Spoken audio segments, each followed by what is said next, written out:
Hey, I'm Kyla, and today I'd like to share with you how I've lost 120 pounds by making a lifestyle change and exercising. So, I have struggled with my weight since I was a young girl, and it's really been an issue for me because I love food. In college, I did the Weight Watchers program and was really successful with it, losing about 75 pounds, but then I just stopped.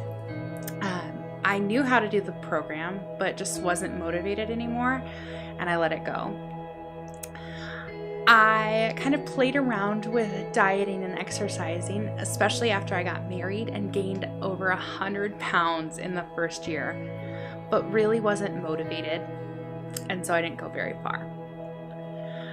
My husband came to me and said one day that he wanted to have bariatric surgery, and so I had the kind of oh crud moment where it was like, I need to get going, otherwise I'm going to be left in the dust when he's looking great and has lost all this weight.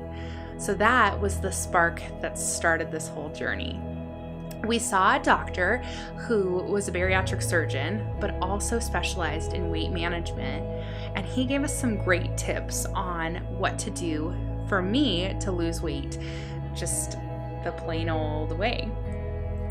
So one of the things he talked about was going on a calorie-restricted diet, where I really monitored what was going in my body, drinking a ton of water, and having some really positive self-talk. So that's exactly what I did. For the next 2 weeks, I watched everything I ate, I monitored my calories, and I was feeling so deprived. It was hard. It was bringing back a lot of those binging behaviors that I had, which wasn't the way I wanted to go with this. So one day I was having coffee with one of my best friends and was kind of sharing my frustrations that I really wanted to be successful with this, but I was just struggling. And so she talked to me about this app that she had been using called Ultimate Food Value Diary, which is linked down below. And it was basically the Weight Watchers plan, but not paying the Weight Watchers prices. It was a lot less. And so it gives you access to a tracker where you can track your food and exercise for the day. It gives you a point value range that you need to stick within. It's basically Weight Watchers, just a little different route. So since that day, I made the commitment to myself and to my friend saying that I would track every single thing I ate, no matter what. Because let's be real, if I'm eating it, it's gonna show up somewhere. So I might as well be honest about it. So that's what I've done.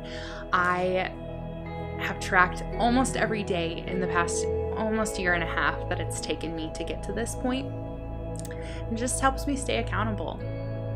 I also drink a ton of water every single day, and I aim for 100 ounces. Most days I go over that. And I gave up all of my beloved Diet Coke. I was drinking probably a 12-pack every day or two. I was drinking a ton of Diet Coke, and so I gave it up. And honestly, I feel a lot better than I ever did. So the biggest part that I remind myself of is this is a lifestyle change. I didn't want to go on a diet because diets are temporary. Diets, you gain the weight back, hence all of my other times. I want this one to stick. I'm working so hard to do this that gosh darn it, I'm not gaining this weight back.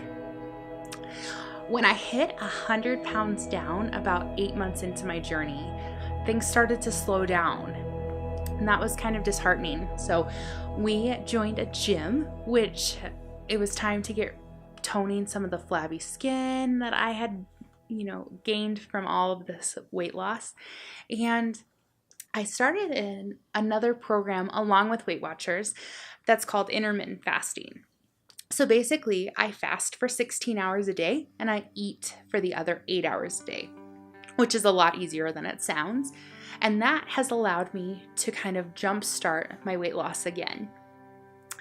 Now, I've set goals throughout this entire weight loss process, and that has helped me stay motivated. When all is said and done, I'll probably lose between 170 and 180 pounds to get to my goal weight. So I still have some to go. And that sounded really overwhelming. So I would set small goals, both scale goals as well as non-scale goals. And so I would chunk those up into 10-pound increments. Sometimes when I was really struggling, I would even do 5-pound increments, because 5 pounds sounds a lot easier than 100 plus pounds. And slowly but surely, I climbed that mountain and got to my 100-pound goal, 110, 120. I've also taken progress pictures, which are hugely motivating to look back at where I kind of started and where I am now, because I don't always see it when I look in the mirror. It's kind of a mind shift for sure. In addition, for those non-scale goals, I made a list in my phone, which I called my fat list, and I listed some of those things that I wanted to be able to do when I got healthier and to a lower weight. Some of those were as simple as being able to buckle my seatbelt without needing an extender. I wanted to be able to shop not in the plus size department. I wanted to be able to go into any store and pick something off of the rack, which I've just started succeeding with that goal. And I wanted to be able to share my story. I wanted to be successful. And this, I've had the opportunity to do that, which is amazing. So that's kind of where I'm at this point with my weight loss journey. I still have a ways to go, but I've got some tools to help me. I know what to do. I'm going to continue on. Now, we are working so hard to form this community of people that are watching our story, and we would love to hear from you. So if you're interested, if you've lost any kind of weight, share down below with us in the comments if you have a tip or suggestion. Also, if you would consider subscribing to our YouTube channel so that way you can keep up with us. We've got lots of new videos coming up here. Zach is going to share next week his surgical story of his weight loss journey, and there's much more to come. So give us a like, subscribe, and follow our Instagram and Twitter. Links are down below, and we will see you soon. Bye!